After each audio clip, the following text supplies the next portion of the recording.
नमस्कार, दिन भर की बड़ी खबरों में आपका स्वागत है। मैं हूं अंशिता श्रीवास्तव। इस बुलेटिन में आज बात होगी कांग्रेस के बागियों को सोनिया गांधी की नसीहत की, किसानों पर बोझ बढ़ाने की तैयारी की, जानेंगे कर्नाटक में अब शुरू हुआ कौन सा विवाद, मोदी की शिक्षा नीति पर क्यों उठ रहे हैं सवाल, बात करेंगे नशे पर एमपी के सीएम के दावे की, पाकिस्तान में चल रहे सियासी संकट की और बुलेटिन के आखिर में बात भ्रष्टाचार पर राहुल गांधी के दावे की। लेकिन तमाम बड़ी खबरों से पहले एक नजर सुर्खियों पर। फेक खबर फैलाने वाले 22 यूट्यूब चैनलों पर सरकार ने लगाया प्रतिबंध। प्रतिबंधित किए गए चैनलों में 4 पाकिस्तानी यूट्यूब चैनल भी शामिल। फेसबुक पेज और ट्विटर अकाउंट पर भी हुई कार्रवाई। ईडी के रडार पर आए शिवसेना सांसद संजय राउत। 1034 करोड़ के भूमि घोटाले में हुई कार्रवाई। राउत की अलीबाग, दादर और मुंबई की संपत्तियां की गई कुर्क। चंडीगढ़ को लेकर हरियाणा और पंजाब आए आमने सामने। पंजाब के बाद अब हरियाणा ने भी ठोका चंडीगढ़ पर दावा। विधानसभा में पास किया प्रस्ताव। गिरावट के साथ बंद हुआ शेयर बाजार। सेंसेक्स 435 अंकों की गिरावट के साथ 60,175 अंक पर हुआ बंद। वहीं निफ्टी 96 अंकों की गिरावट के साथ 17,957 पर हुआ बंद। तो अब सुर्खियों के बाद बात आज की सबसे बड़ी खबर की। विधानसभा चुनावों में मिली हार के बाद से ही कांग्रेस के अंदर मंथन चल रहा है। उन नेताओं से महत्वपूर्ण जिम्मेदारी वापस ली जा रही है जिनके नेतृत्व में राज्यों में कांग्रेस को हार मिली। पार्टी की कार्यकारी अध्यक्ष सोनिया गांधी ने नेताओं से संपर्क तेज कर दिया है। आज उन्होंने पार्टी संसदीय दल की बैठक बुलाई जिसमें पार्टी की एकजुटता पर जोर देने के साथ बागी नेताओं को नसीहत भी दी गई। तो क्या कहा बैठक में कांग्रेस अध्यक्ष ने, देखिए ये रिपोर्ट।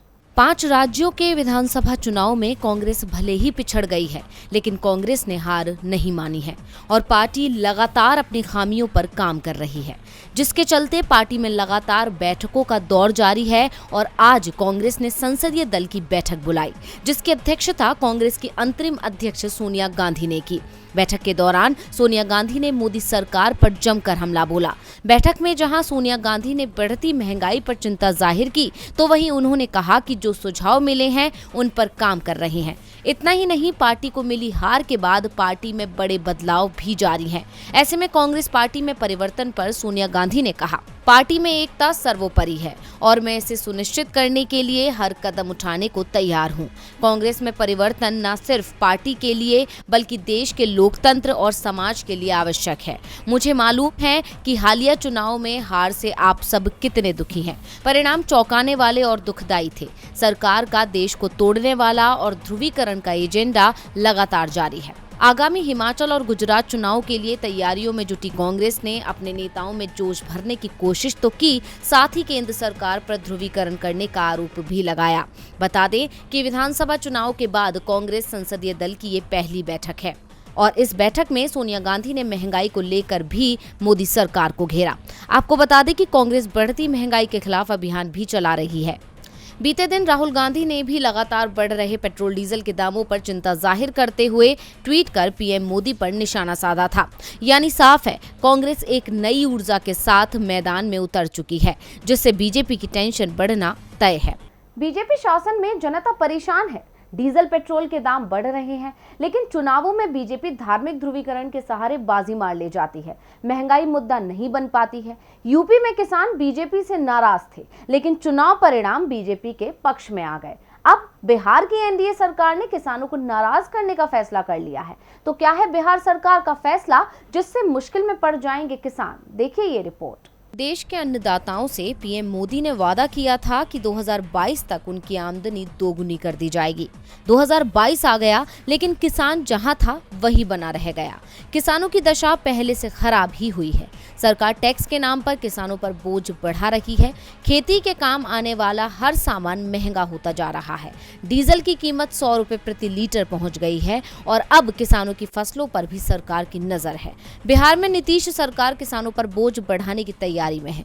नीतीश कुमार की सरकार बिहार में किसानों पर लगान, जिसे सरकारी भाषा में मालगुजारी भी कहते हैं, बढ़ाकर 3 गुना करने की तैयारी कर चुकी है। इसके लिए पूरे राज्य में सर्वे का काम चल रहा है। नीतीश सरकार का दावा है कि इससे पूरे राज्य में लगान की कीमत एक समान हो जाएगी। अभी अलग अलग इलाकों में लगान की दरें अलग अलग हैं। लगान की नई दरें लागू होने के बाद हर साल किसानों पर लगभग 500 करोड़ का बोझ बढ़ जाएगा। इतना ही नहीं, पैसा सरकार के खजाने में आ जाएगा। बिहार के 20 जिलों में पहले चरण में सर्वे का काम चल रहा है। ज्यादातर जगहों पर काम पूरा हो गया है। अब मुख्यमंत्री का आदेश मिलते ही नई लगान दरें लागू कर दी जाएंगी। राजस्व एवं भूमि सुधार विभाग ने वास भूमि के लिए 1 रुपए और कृषि भूमि के लिए 60 पैसे प्रति डेसिमल दर लगाना तय किया है। फिलहाल किसान 20 पैसे प्रति डेसिमल की दर से लगान देते हैं। जिन जिलों में सर्वे नहीं हुआ है वहां पुरानी दर पर ही लगान लिया जाएगा, लेकिन ये कुछ दिनों की ही बात है। बाद में उन्हें भी 3 गुना लगान देना होगा। किसानों से 3 गुना लगान वसूलने की तैयारी में जुट गई है बिहार की नीतीश कुमार सरकार। पहले से ही परेशान किसान इससे और मुसीबत में फंसता दिख रहा है, लेकिन सत्ता में बैठी बीजेपी को इसकी चिंता नहीं दिख रही है। चिंता है तो सिर्फ चुनाव की। इसके लिए धार्मिक ध्रुवीकरण का कार्ड खेला जा रहा है।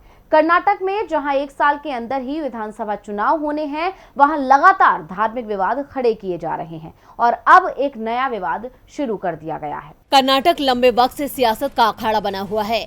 हिजाब हलाल के बाद अब मस्जिदों में लगे लाउडस्पीकर पर बवाल मचा हुआ है। इस राज्य में बीजेपी सत्ता पर काबिज है तो अपनी एक खास विचारधारा को लगातार आगे बढ़ाने के लिए समाज में नफरत की आग को हवा दे रही है। तो वहीं राज्य में मुस्लिम विरोधी अभियानों को सीएम बसवराज बोम्मई रोकने में पूरी तरह से नाकाम है, जिन्हें सिर्फ अपनी कुर्सी की चिंता है। बीजेपी राज्य में इन मुद्दों को विधानसभा चुनावों तक जिंदा रखना चाहती है, जिससे वो एक बार फिर राज्य की सत्ता में वापसी कर सके। इन विवादों की वजह से राज्य की छवि लगातार धूमिल हो रही है, जिसको लेकर विपक्ष सरकार को घेर रहा है, लेकिन सरकार कुछ भी सुनने को तैयार नहीं है। बजरंग दल और श्री राम सेना के नेतृत्व वाले दक्षिणपंथी संगठनों ने कर्नाटक में पहले मुस्लिम व्यापारियों को मंदिर परिसर में स्टॉल लगाने से रोका। इसके बाद हलाल मीट विरोधी अभियान चलाया और अब मस्जिदों में लाउडस्पीकर पर प्रतिबंध की मांग कर रहे हैं।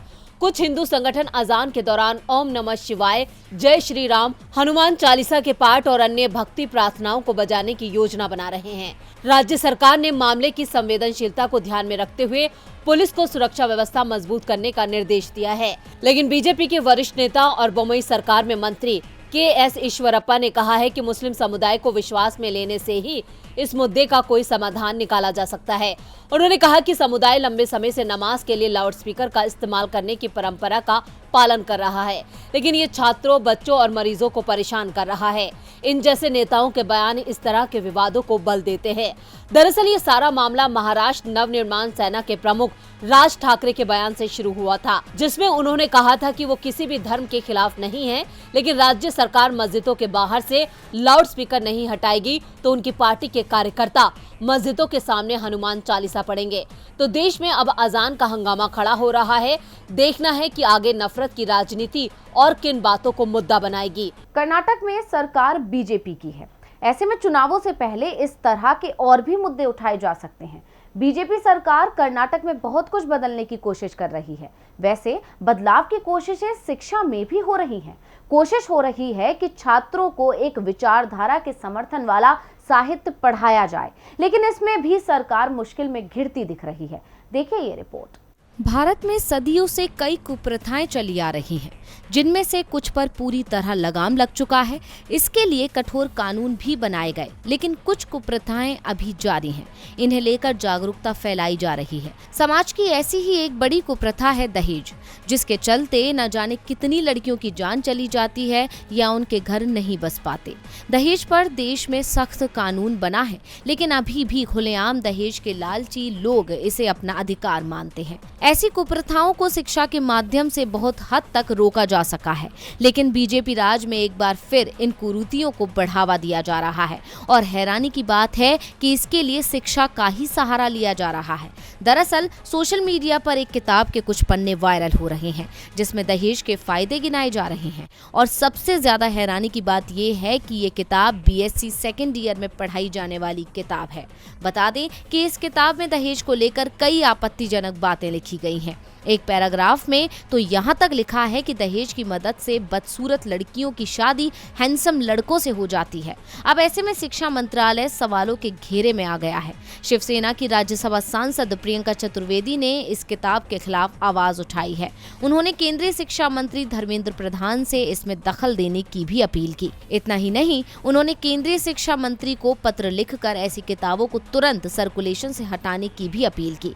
ट्विटर पर उन्होंने लिखा, ऐसे किताबों का हमारे पाठ्यक्रम में होना देश और संविधान के लिए शर्मनाक है। यानी देश में इस तरह की किताबों का पढ़ाया जाना कहीं न कहीं शिक्षा मंत्रालय की लापरवाही का बहुत बड़ा सबूत है। दरअसल बीएससी सेकेंड ईयर की किताब text book of sociology for nurses में राइटर टीके इंद्राणी ने कई पॉइंट्स में दहेज प्रथा को सही साबित करने की कोशिश की है।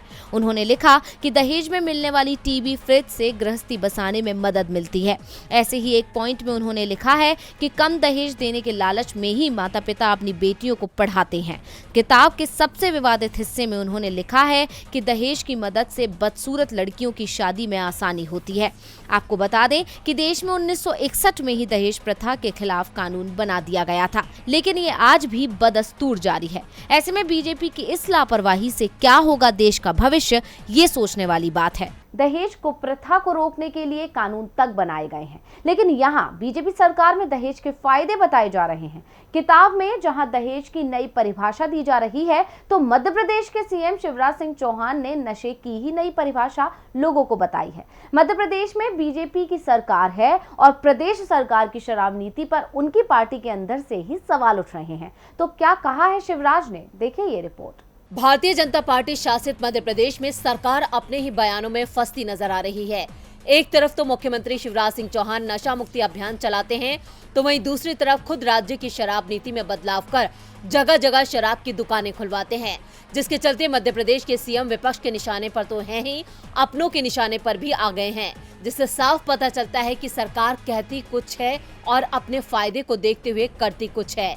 आपको बता दें कि बीते दिनों मध्य प्रदेश में नई आबकारी नीति लागू की गई थी, जिसके तहत राज्य में अंग्रेजी शराब की खुदरा कीमतें 20% तक कम की गई थी। इसके अलावा सरकार ने राज्य के सभी हवाई अड्डों और 4 बड़े शहरों इंदौर, भोपाल, जबलपुर और ग्वालियर के सुपरमार्केट में शराब की खुदरा बिक्री की मंजूरी दे दी है। इसके साथ ही सरकार ने घर पर बार खोलने की इजाजत भी दे दी थी और सरकार की घोषणा के बाद बीजेपी की ही वरिष्ठ नेता और पूर्व मुख्यमंत्री उमा भारती ने इस नीति का जमकर विरोध किया था और शराब की दुकान में घुसकर तोड़फोड़ भी की थी, जिसका वीडियो भी सोशल मीडिया पर वायरल हुआ था। यानी सरकार सिर्फ नशा मुक्ति का ढिंढोरा पीटती है, लेकिन असल में शराब को सस्ता कर उसकी बिक्री बढ़ाकर ज्यादा से ज्यादा राजस्व कमाना चाहती है। अब एक बार फिर शिवराज सिंह चौहान ने ऐसा ही दिखावा किया जब वो उज्जैन में उज्जैन गौरव दिवस कार्यक्रम को संबोधित करने पहुंचे थे। इस दौरान शिवराज सिंह चौहान ने नशे को लेकर भी एक बयान दिया। शिवराज सिंह चौहान ने कहा, नशा नाश की जड़ है। अगर मैं नशे की बात कर रहा हूँ तो भांग छोड़ के कह रहा हूँ। भांग के अलावा सब नशा बेकार है और भांग तो शिवजी की बूटी है, लेकिन बाकी चाहे गोली का नशा हो या दारू का नशा हो, चाहे चरस हो या हीरोइन, ये सब बेकार है, छोड़ दो। यानी एक तरफ तो राज्य में शराब सस्ती करना और दूसरी तरफ नशा छोड़ने की नसीहत देना। बीजेपी का ये रवैया उसकी कथनी और करनी में अंतर दर्शाता है। अजीब तर्क हैं एमपी के सीएम शिवराज के। एक तरफ शराब को खराब बता रहे हैं तो दूसरी ओर उसे घर घर बिकवा रहे हैं। शिवराज अपने बयान को लेकर विपक्ष के निशाने पर हैं, लेकिन भारत के पड़ोस में तो पूरा विपक्ष ही सरकार के निशाने पर है। पाकिस्तान के प्रधानमंत्री इमरान खान ने संसद भंग कर नए चुनाव में जाने का ऐलान कर दिया है। मामला सुप्रीम कोर्ट में है, जहां 3 दिन से सुनवाई चल रही है, लेकिन फैसले का अभी भी इंतजार है। 2018 में नए पाकिस्तान के नारे के साथ सत्ता पर काबिज हुए पीएम इमरान खान की सत्ता वक्त से पहले ही उनके हाथों से फिसल चुकी है। इसलिए इमरान जल्द चुनाव कराने की मांग कर रहे हैं और विपक्ष को भी चुनावों की तैयारी के लिए बोल रहे हैं, लेकिन पाकिस्तानी चुनाव आयोग इतनी जल्दी चुनाव कराने के लिए तैयार नहीं है। इस बीच अविश्वास प्रस्ताव खारिज करने और संसद भंग करने के मामले में रविवार से ही पाकिस्तान की सुप्रीम कोर्ट में सुनवाई चल रही है। आज भी इस पर सुनवाई हुई, लेकिन फैसला नहीं आ पाया। कोर्ट ने मामले की सुनवाई मंगलवार तक के लिए टाली थी। कोर्ट ने कहा कि ये संविधान से जुड़ा मामला है, इसलिए जल्दबाजी में कोई फैसला नहीं दे सकते। आज की सुनवाई में विपक्ष के वकील की तरफ से तमाम दलीलें दी गई। इस दौरान PMLN यानी पाकिस्तान मुस्लिम लीग नवाज के वकील मखदूम अली खान ने अपना पक्ष रखा। साथ ही कहा कि पूर्व मुख्य न्यायाधीश को कार्यवाहक प्रधानमंत्री बनाना अदालत को प्रभावित करने की कोशिश है, जबकि इमरान खान को कार्यवाहक प्रधानमंत्री बनाना संविधान के अनुरूप नहीं है। इसके बाद सुनवाई कल तक के लिए स्थगित कर दी गई। सुप्रीम कोर्ट में चीफ जस्टिस की अध्यक्षता वाली 5 जजों की बेंच ने जैसे ही आज डिप्टी स्पीकर के फैसले को लेकर दायर याचिका पर सुनवाई शुरू की, सबसे पहले PMLN के वकील मखदूम अली खान ने कहा कि आर्टिकल 95 के सबसेक्शन 1 के तहत अविश्वास प्रस्ताव लाया गया था। इस पर 152 सदस्यों के हस्ताक्षर थे। अविश्वास प्रस्ताव को 161 सदस्यों ने समर्थन दिया था। इसके बाद स्पीकर ने इसे मंजूरी दी थी। इस पर 31 मार्च को चर्चा होनी थी, लेकिन 31 मार्च को चर्चा नहीं की गई। 3 अप्रैल को इस पर वोटिंग होनी थी। अगर PM इमरान खान बहुमत खो देते तो उनके लिए PM बने रहना संसदीय लोकतंत्र के खिलाफ होता, मगर इमरान खान ने बाजी फिलहाल पलट दी है और सुप्रीम कोर्ट ने भी कल तक के लिए सुनवाई टाल दी है। देखना होगा कि अब पाकिस्तान में सियासी ऊंट किस करवट बैठता है। और बुलेटिन के आखिर में बात भ्रष्टाचार की। क्या वाकई कर्नाटक की बीजेपी सरकार देश की सबसे भ्रष्ट सरकार है? ये सवाल राहुल गांधी के हाल के कर्नाटक दौरे के बाद से उठ रहा है, जहां उन्होंने दावा किया है कि भारत की सबसे भ्रष्ट सरकार कर्नाटक में है। राहुल गांधी का आरोप है कि यहां मंत्री 40% कमीशन की बात करते हैं। कितना दम है राहुल गांधी के इन दावों में और कौन से राज्य में है सबसे ज्यादा भ्रष्टाचार? आइए देखते हैं। कांग्रेस सांसद राहुल गांधी बीजेपी सरकार और मोदी जी के काम करने के तरीकों पर तंज कसने में कभी पीछे नहीं रहते, चाहे मसला महंगाई का हो या बेरोजगारी का या फिर भ्रष्टाचार का। बीजेपी को हकीकत से रूबरू करा ही देते हैं। हाल ही में राहुल गांधी कर्नाटक के दौरे पर थे, जहां उन्होंने प्रदेश कांग्रेस कमेटी की बैठक को संबोधित किया। इस बैठक में उन्होंने दावा किया कि कर्नाटक में भाजपा के नेतृत्व वाली सरकार भारत की सबसे भ्रष्ट सरकार है। राहुल गांधी ने कहा, पहले चुनावों में मोदी जी भ्रष्टाचार से लड़ने की बात करते थे। आज अगर मोदी जी कर्नाटक आकर भ्रष्टाचार से लड़ने की बात करते हैं तो पूरा कर्नाटक हंसने लगेगा और हैरानी होगी कि वो किस बारे में बात कर रहे हैं। राहुल गांधी ने कर्नाटक में भाजपा सरकार को 40% सरकार बताया। उन्होंने ठेकेदारों के आरोप का जिक्र करते हुए कहा कि मंत्री सरकारी परियोजनाओं में 40% कमीशन की मांग करते हैं। राहुल गांधी ने ट्वीट भी किया था कि भाजपा का कर्नाटक मॉडल ऑफ करप्शन, पे 40% कमीशन और फेस ओमिशन, लेकिन सरकारी डेटा राहुल गांधी के इस दावे का समर्थन नहीं करता है, बल्कि साल 2020 के NCRB के आंकड़ों के अनुसार भारत में महाराष्ट्र सबसे भ्रष्ट राज्य है। साल 2020 में भ्रष्टाचार निवारण अधिनियम के तहत 618 मामले यहां दर्ज किए गए। हैरानी की बात यह है कि कर्नाटक ने साल 2020 में भ्रष्टाचार का एक भी मामला दर्ज नहीं किया।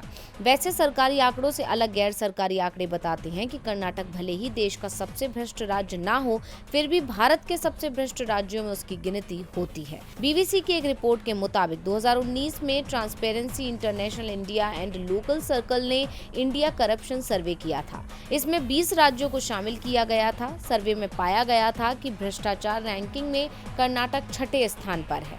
सर्वे में पता चला कि कर्नाटक में 63% नागरिकों ने अपना काम करवाने के लिए रिश्वत देना स्वीकार किया।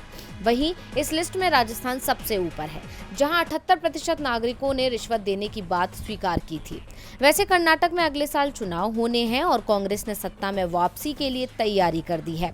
भ्रष्टाचार को अभी से चुनाव का अहम मुद्दा बनाया जा रहा है, ताकि सत्तारूढ़ बीजेपी को घेरने में आसानी हो। अब देखना दिलचस्प होगा कि कांग्रेस का ये दांव उसके कितने काम आता है। तो आज इस बुलेटिन में बस इतना ही। देखते रहिए DV लाइव। नमस्कार।